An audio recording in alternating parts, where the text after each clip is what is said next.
So yung throttle body natin, nilinis na natin yung throttle body, kable, accelerator cable bago na.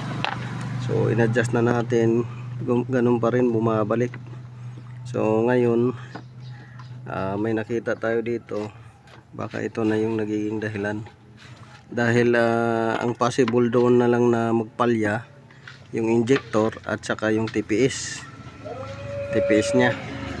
So injector ito at saka TPS ang maiiwan na lang dyan na malfunction.